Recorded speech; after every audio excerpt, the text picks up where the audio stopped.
That was University of Wisconsin professor Kevin Barrett, who has recently drawn criticism for plans to teach an Islamic studies course next fall that will incorporate conspiracy theories that the U.S. government was involved in the events of September 11th. Professor Barrett joins us now. Professor, can you give us the context within which you teach this? Okay. What you've just seen here is he used a nonverbal gesture with his hands and an outward motion to kind of scatter his thinking, and then swayed both of his hands over to his left shoulder, which would give the subconscious impression of being far to the left, and also kind of distracts his thinking a little bit. So that's what he's doing. That's why his hands are all over the place, and then they swing over to his left shoulder to send the subconscious message that he is an extremist, a left-winger. Okay? Can you give us the context within which you teach this?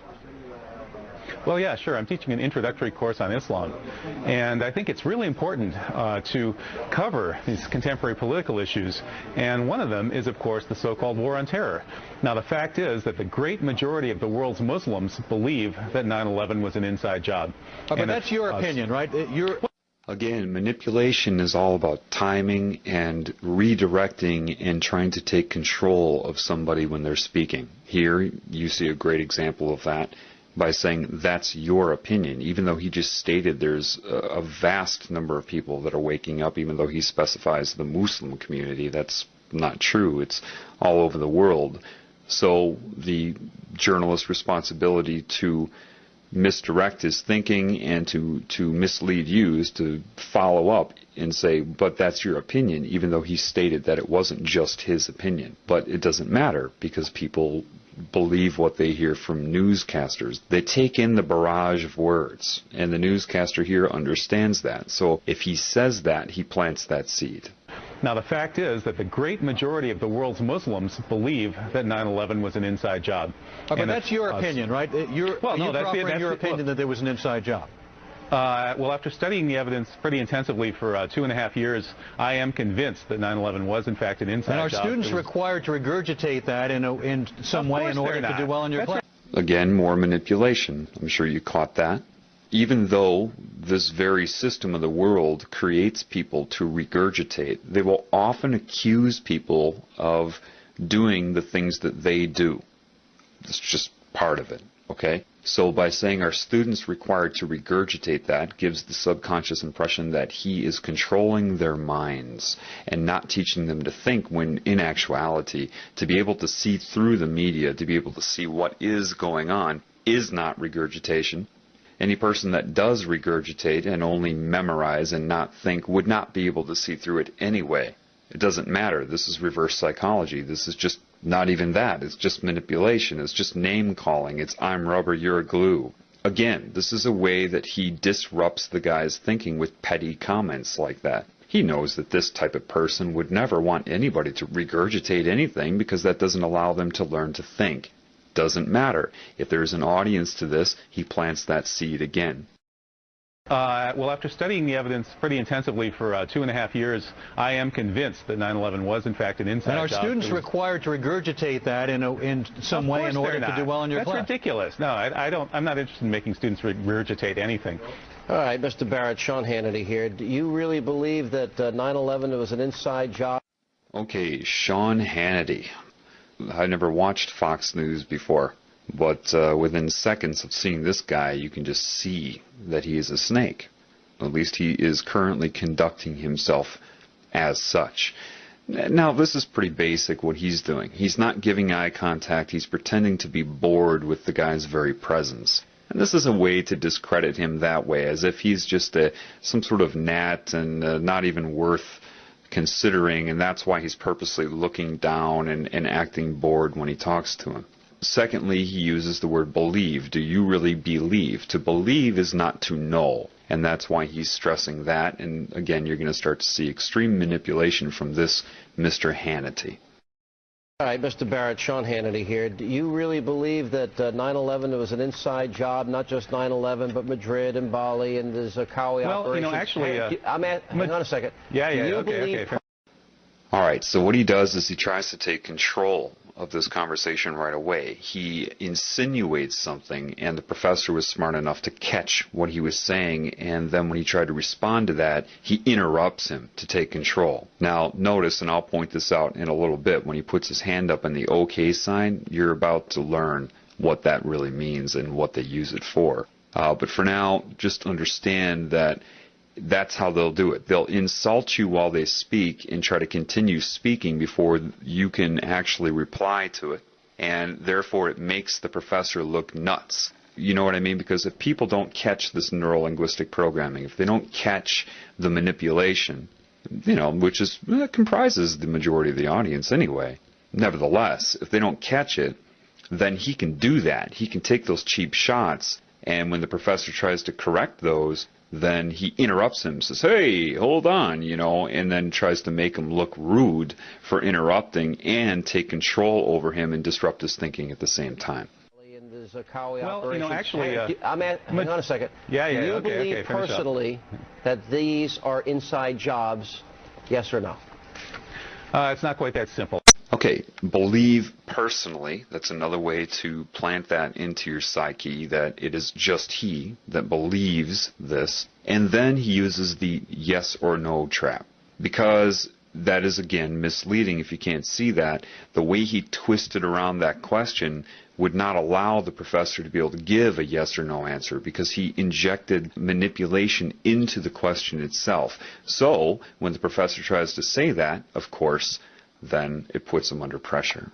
The professor is smart enough to catch that, and it isn't that simple, and he understands. The professor knew, of course, what I'm telling you right now.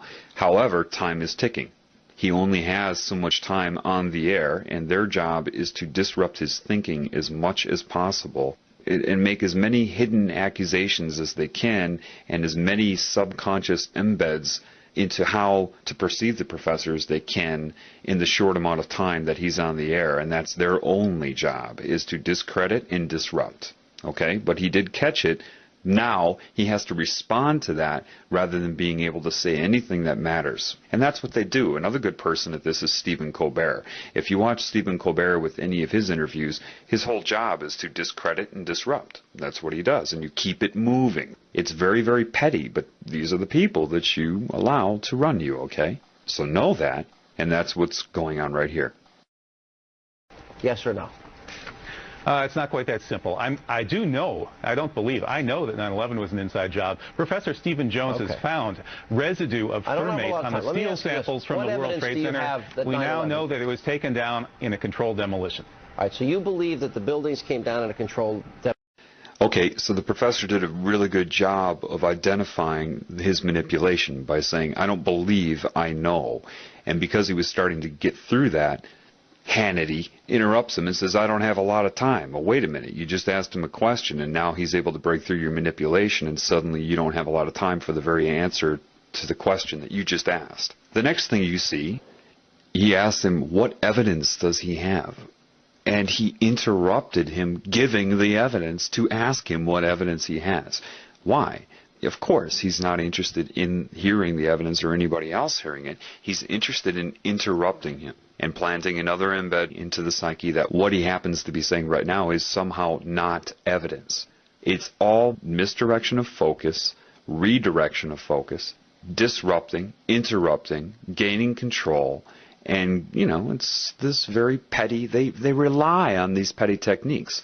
Now, at the end of this, he does something that a lot of you probably aren't aware of.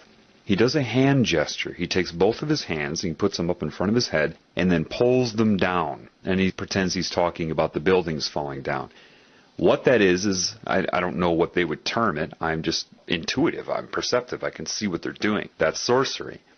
Sorcery is just anything that is used to circumvent the conscious mind, to control the mind. That gesture is designed to take away his zest, his focus, his power.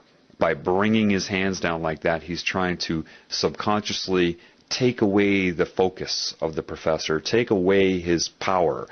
And that's exactly what he's doing, and that's what you're seeing, and I'll play that again for you. Inside job. Professor Stephen Jones has found residue of thermate on the steel samples from the World Trade Center. We now know that it was taken down in a controlled demolition. in a controlled demolition. All right, so you believe that the buildings came down in a controlled demolition, right? Well, I don't believe it. I've looked at the evidence, you're and right, the evidence is overwhelming. All right, the evidence is overwhelming to you because you're a conspiracy nut, but no, you know, actually, putting all that of you, aside, I ask your viewers to take... Okay.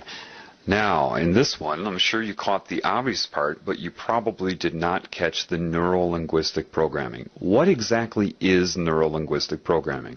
Simply put, it's dual meaning that is speaking to the subconscious. Now, of course, he's shaping public opinion by saying, it's obvious to you because you are a conspiracy nut. Well, remember now, people are very phobic of being called anything that goes against the norm. So if you agree with him, oh, then you're a nut, and people, you know, they can't escape their own ego. So that's used to shape him. What you probably didn't catch is him saying, but, you know, putting that all aside, this is neuro-linguistic programming. Now, pay attention here. You're a conspiracy nut, but putting that all aside, what that is doing is he's directing your subconscious mind and your conscious mind to store that label, that impression of him. Put it aside. Keep that. It's called anchoring. In neuro-linguistic programming, because I've watched a little bit of it. I didn't need to watch it to pick up on how they do this, but it allows you to get some of their terminology down. They call this anchoring. Anchoring a thought, anchoring a concept, anchoring a feeling.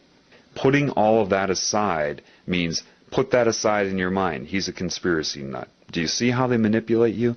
That's a very good lesson right there in neuro-linguistic programming. all right, the evidence is overwhelming to you because you're a Sure conspiracy nut, but no, you know, actually, putting all that of you, aside, I ask your viewers to take a look at this evidence for themselves. They can go to st911.org. That's all right, Scholars for 9/11 Truth. Take a look at the demolitions. I know you Morgan think Reynolds, the former Bush administration official. Okay, that's pretty obvious. You see how he's treating him. Very nonchalant, irritated, bored. And I know you think you're the smartest guy in the world. This is, you know, the typical you're a know-it-all type of comment. If you watch that David Icke video where he goes back on Wogan, he draws attention to the same thing where he said, whoa, that's a cheap shot when he said, you know it all. And the response was accurate. I'm not saying I know it all. But people are trained to hate people who, quote, know it all. Why? Because they want you to be dumb. That's why in society you have catchphrases that go around that people use, like, you think too much, you're too deep, you know it all. These have all become derogatory terms in this new Orwellian society. Haven't you noticed that? His response is petty and childish, but he means to be this way. It does nothing, it addresses nothing. He can't think of anything to say in response to the professor, so he has to take a cheap shot like this. I know you think you're the smartest guy in the world. That should be obvious to you, that is just overdoing it, creating, manifesting an insult, just, again, for one reason and one reason only, to disrupt his thinking and to program your mind on how to view him. Take a look at the demolitions. I know you Morgan Reynolds, the former Bush administration official, says that the Bush administration blew the World Trade Center to kingdom come. That's a direct quote from a member of the Bush administration itself. I know. They blew the World Trade Center to kingdom come. The Jews were told to leave. Well, we've heard a lot of these sick, bizarre theories. Okay, so suddenly he's an anti-Semite? When did that come about? I didn't hear him say anything about the Jews. What he's doing here is he's trying to link him to anti-Semitism. That's what they want to do. Now, anybody that's really trying to speak the truth in this world has no interest in focusing on a group or even an individual. What they try to focus on is the problem in general, outside of any group or individual that may be manifesting the symptoms of the problem. But again, what he's trying to do here is, in your mind, link the professor to being part of a hate group, someone that's going to target a group or an individual and make you link the terms sick and bizarre to the professor. He didn't say anything about the Jewish community. Nothing. So catch that. See how he's trying to link the professor to it.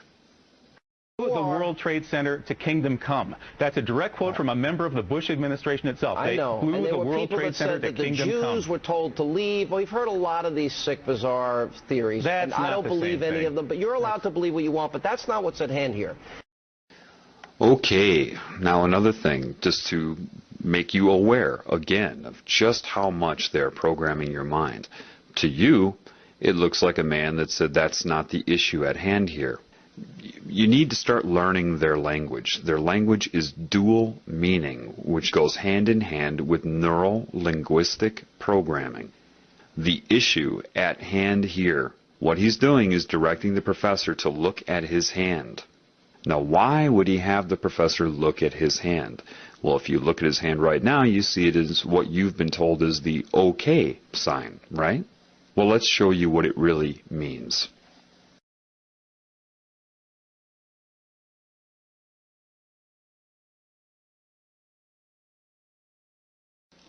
The OK symbol, as you see right here, means 666. For some reason, 666 has some sort of control over the mind. Now, it could have something to do with the beast computers many of you have read about. It's sorcery. It is putting a hex on somebody. It is subconscious symbolism that somehow affects some people. It doesn't affect everybody. But he's using that, and he was directing the professor to look at his hand to use sorcery on him. It's not that one thing will work. They try to use as many combinations of things as they can. But that is a symbol, and it means 666, and that is why he told him to look at his hand, or the issue at hand here told his mind subconsciously to look at his hand. Do you see? And that is what just occurred there. That's not what's at hand here, meaning you are not allowed to believe what you want. And that also tells the population looking at him, because remember, he is also talking to people that are watching television. And so they are also instructed to look at his hand subconsciously or take notice of it subconsciously. And when he says you're allowed to believe what you want, but that's not what's at hand here, he's saying with the 666 rule over your mind, you are not allowed to believe what you want, and that speaks to your subconscious mind and programs people to not think. And that's what it means all around and all together. That's what just happened. But you're allowed to believe what you want, but that's not what's at hand here. The issue is whether or not science. You, with your bizarre theories, are the best. I think you have the bizarre theory. You think it was 19 bucks? Hang on a second. Okay, again saying his issues, his views are bizarre, right? But the reason he puts up his pinky there is because that is the weakest finger, that it would imply a small penis, not a potent man, using that in reference to him, saying that he is impotent, that he is bizarre, that he is weak, and that he is of the pinky. And that's why he chooses, of all fingers and all gestures, to speak about his theories, he puts his pinky up. And these are all subconscious sorcery methods. Again, sorcery is not some guy wearing a magician's hat. Part of sorcery is speaking to and manipulating the conscious mind from the subconscious. Well, it's a question whether or of not science. You, with your bizarre theories, are the best. I think you have the bizarre theory. You think it was 19 guys with box cutters led by a guy on dialysis in a cave in Afghanistan? That's ridiculous. Yeah. I mean, that's the craziest conspiracy theory of all of them. Mm-hmm. Okay, I wish I had the Twilight Zone music. Now, here's my next... See, all he can say is something to discredit him. I wish I had the Twilight Zone music. And then the people watching the televisions that say, yes, that must be weird. Twilight Zone music is weird. And the honest and credible news reporter is saying that about him. Okay?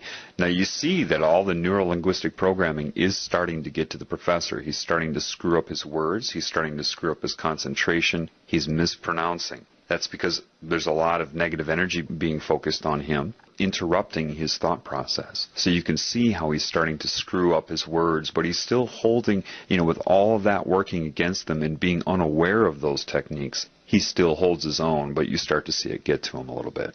Yeah. I mean, that's the craziest conspiracy theory of all of them. Mm-hmm. Okay, I wish I had the Twilight Zone music. Now, here's my next question. The issue that is at hand here, you're entitled to have your opinion. I don't really care what you believe. But if we're talking about a captive group of students in a class... Again, making a bored face as if he's nothing. He's the pinky. He's lower than low. I really don't care what you believe. But if we're talking about a captive group of students... Okay, first he said that they implied that he wants his students to regurgitate. Now he's holding them captive, which goes hand in hand with what? Terrorism, hostages. He's subconsciously painting this professor to be what? A terrorist. So not only have they discredited him, but people are already getting in their minds that with this neuro-linguistic programming, now you understand what neuro-linguistic programming is. Neuro, brain, linguistic, speech, programming the brain with speech via the subconscious. Dual meaning. I don't really care what you believe, but if we're talking about a captive group of students in a classroom, the question we've got to ask, hang on a second. Well, they're sitting in your classroom, and you have a position of authority. I'm wondering, the question is whether or not you're the most competent to teach them. And most people think you're a nut. Now, this one should be obvious. Isn't he a person that's in a position of authority? And isn't he about as incompetent as you can get as far as love and honesty and caring about other life forms? Yet he turns it around because people believe what they hear and what they read. So if he says it first, and that's a big part of this, is trying to say things first before somebody else can say something, then it seems like they will always be on the defensive. And that's the whole point, is to keep the professor on the defensive. All right? And saying that he is detrimental to his students, when the truth is Fox News is incredibly detrimental to you, just in this short clip I'm showing you here, and people are watching this all day long. And most people think you're a nut. Most people think your views are not even worth listening to. We just had a poll here in Madison, and we found that 90% of the respondents at Channel 3000 poll said that I should be allowed to teach. Only 10% said I shouldn't. That's the question and 60%. I don't think what your views are. 60% agreed with me about the questions I'm raising about 9/11. 60% of the respondents. I think you're in the minority. Right to speak. I don't think this is the proper forum, though, for people that hold extremist views like yourself. Okay, first of all, when he says no, like that, what he's doing is he's programming the television viewers' collective consciousness to disregard the results of that poll. He says no, and then your mind says no to the information he just gave. These are just little tricks he slips in there. And most people think he's a nut? What? But see, people watch that, of course, and they store that in their mind as fact. Of course, most people do not think he is a nut. But if he says that, he programs anybody watching this television program, hint, hint, that everybody thinks he's a nut. So I will too, to fit in. Where did he get that number? How does he know most people think that he's a nut? Think about it. They don't. He just says it, and then the professor has to respond to that. He's totally disrupting the whole interview. So it appears to people, because time is moving by, that there's actually an interview going on here. But it's not. It's only about disrupting and discrediting and programming your opinion. Okay, first of all, I used to live in Madison, Wisconsin, and I can tell you that people did not think that he was crazy. It was the television that began to program people to think that he was crazy. Again, now, extremist views like yourself. Now, they already set the stage in your mind, or the viewer's mind, before he brought that up in the beginning, when that first reporter took his hands and whipped him over to the left side of his shoulder to subconsciously say that he's an extreme leftist. He's on the extreme left. So now they're reinforcing that, telling you to believe that he is extremist, that these are extreme things. Well, Fox is 666. Look, I mean, just look. Look what they're doing. Look what I'm pointing out to you. Once you start to understand the dual meaning of neuro-linguistic programming, things become crystal clear to you.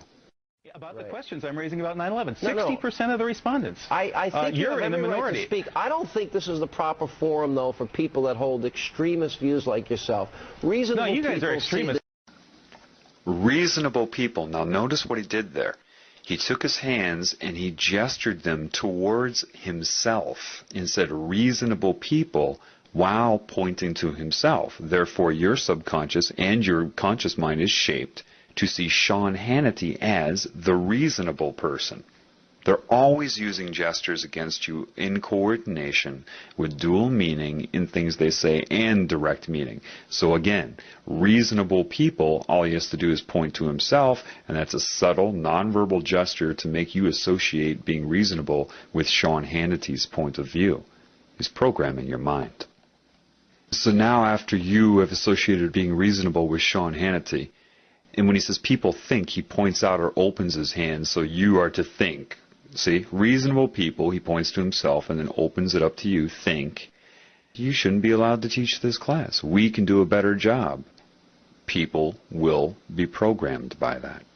Reasonable no, you guys are extremists. Fox News is the biggest bunch of extremists on the planet. But reasonable people see you as an extremist, and I don't think you're the most appropriate guy to teach that class. My guess I don't think you're the most appropriate guy to be on the airwaves spewing your venom.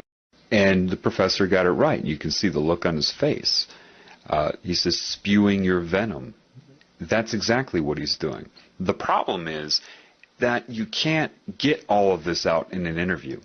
For example, say I was on an interview like this. They would be doing all the same things to me. All I would be doing is calling attention to everything he's doing, and then he would sit there and argue with me. Nothing would ever get discussed. This is how they take advantage of people. Look how long it's taken me. Do you know this clip is only like 2 minutes long, normally? But just to describe 2 very short minutes of media to you, look how long this is taking. That's the problem. That's why I haven't done it before, because I can sit here and explain it to you, but you need to open up your eyes so you can see it for yourself, because it all happens way too quickly. If you try to explain something that happens in a 3-second period, if you're not educated on that, if you're not aware of it, it will go by way too fast before you can bring somebody up to speed to understand what's going on. This is why I had to break it down for you, but I still can't do this with everything I see, because this is everywhere. This is common. This is always going on. And it just, you need to educate yourself, but you need to become aware. Again, dual meaning, neuro-linguistic programming, gesturing, association of concepts and beliefs to link them, anchor them in your mind, to misdirect your perception, your beliefs, and your ability to perceive reality in general. Class, my guess I don't think is you're the most appropriate guy to be on the airwaves spewing your venom throughout this country. I think you guys should be taken off the airwaves because you are the guys who are... We don't want to silence anybody. You teach and we'll do Hannity and Combs. Thank you, Professor. Coming up, we'll have a... We don't want to silence anybody. That's exactly what they have just done. Though you heard a lot of speaking going on, nothing was able to get out into the open. They completely took control of this poor man. And he's brave, okay, to get out there, lose his job, and to speak the truth.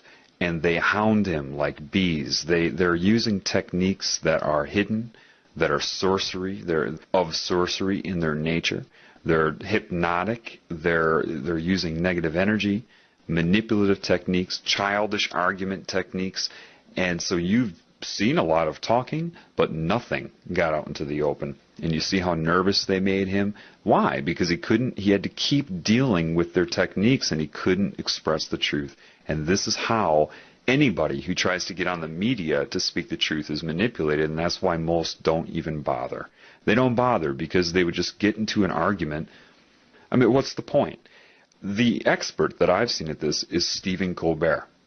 He was one of the biggest disinformation agents out there. He'll get somebody in for an interview and just completely distract, disrupt, discredit, and there is no interview. That's what I call Stephen Colbert's interviews. They're not interviews. They're Stephen Colbert using techniques to distract and discombobulate, basically. So this is why you don't get the truth in the media. Even if people do get a chance at airtime, they will be interrupted, misdirected, hypnotic suggestions to the audience that are watching it. You just can't. People that know the truth won't even try. They won't even try to go on the mainstream media, and people that do, it ends up like this. So until that is addressed, then nothing will ever be told on mainstream media. But what you can learn from this, don't watch TV. Okay? I hope this helps. It's happening, largely through this false flag terrorism. it looks to me like, not only 9/11, but also Madrid 7/7, the Bali hotel bombing, and probably most of these so-called Zarqawi-style bombings in Iraq are all false flag operations being carried out by, a special wing of probably U.S. or Western military intelligence. That was University of Wisconsin professor Kevin Barrett, who has recently drawn criticism for plans to teach an Islamic studies course next fall that will incorporate conspiracy theories that the U.S. government was involved in the events of September 11th. Professor Barrett joins us now. Professor, can you give us the context within which you teach this? Well, yeah, sure. I'm teaching an introductory course on Islam, and I think it's really important to cover these contemporary political issues, and one of them is, of course, the so-called war on terror. Now, the fact is that the great majority of the world's Muslims believe that 9/11 was an inside job. But that's your opinion, right? You're offering your opinion that there was an inside job. Well, after studying the evidence pretty intensively for 2.5 years, I am convinced that 9/11 was, in fact, an inside job. And are students required to regurgitate that in some way in order to do well in your class? That's ridiculous. No, I'm not interested in making students regurgitate anything. I'm interested in training people how to use critical thinking skills to look at the evidence in any area and come to their own conclusions. Is this a required class? I hope that they'll be able to do that. No, it's not. So this is basically an elective class. How much of the time is spent focusing on who caused 9/11? Only about 1 week. We're looking at the war on terror for 1 week, and in fact, it's not focusing on who caused it. It's looking at the main interpretations of 9/11. And there are really several different ways of looking at 9/11, and one of them, of course, is the standard American story of the war on terror that changed everything. It set us at war. It rolled back our civil liberties. It doubled our military budget. All those things have been planned before 9/11. Every one of those things was put in place before 9/11. Do you objectively put forth that view as well as the view of how you perceive Muslims viewing us? Are they presented in a fair and balanced manner? Of course. In the classroom, I always present things in a fair and balanced manner. Outside the classroom, when I'm an activist or a satirist, I'll tell it like it is. Inside the classroom, I'll present all of the defensible interpretations and let the students use their own critical reasoning skills to come to their own conclusions. All right, Mr. Barrett, Sean Hannity here. Do you really believe that 9/11 was an inside job, not just 9/11, but Madrid and Bali and the Zarqawi operation? Well, actually... hang on a second. Do you believe personally that these are inside jobs, yes or no? It's not quite that simple. I do know, I don't believe, I know that 9/11 was an inside job. Professor Stephen Jones has found residue of thermate on the steel samples from the World Trade Center. We now know that it was taken down in a controlled demolition. All right, so you believe that the buildings came down in a controlled demolition, right? Well, I don't believe it. I've looked at the evidence, and the evidence is overwhelming. All right, the evidence is overwhelming to you because you're a conspiracy nut, but no, actually, all of you, I ask your viewers to take a look at this evidence for themselves. They can go to st911.org. That's Scholars for 9/11 Truth. Take a look. Take a look at the demolitions. I know you Morgan Reynolds, the former Bush administration official, says that the Bush administration blew the World Trade Center to kingdom come. That's a direct quote from a member of the Bush administration itself. I know. They blew the World Trade Center to kingdom come. The Jews were told to leave. Well, we've heard a lot of these sick, bizarre theories. And I don't believe any of them, but you're allowed to believe what you want, but that's not what's at hand here. The issue is whether or not you, with your bizarre theories, are the best. I think you have the bizarre theory. You think it was 19 guys with box cutters led by a guy on dialysis in a cave in Afghanistan? That's ridiculous. Yeah. I mean, that's the craziest conspiracy theory of all of them. Okay. I wish I had the Twilight Zone music. Now, here's my next question. The issue that is at hand here, you're entitled to have your opinion. I don't really care what you believe. But if we're talking about a captive group of students in a classroom, the question we've got to ask... Hang on a second. Well, they're sitting in your classroom, and you have a position of authority. I'm wondering, the question is whether or not you're the most competent to teach them. And most people think you're a nut. Most people think your views are not even worth listening to. We just had a poll here in Madison, and we found that 90% of the respondents at Channel 3000 poll said that I should be allowed to teach. Only 10% said I shouldn't. That's the question. And 60%, I don't think what your views are. 60% agreed with me about the questions I'm raising about 9/11. 60% of the respondents. I think you're in the minority. Right to speak. I don't think this is the proper forum, though, for people that hold extremist views like yourself.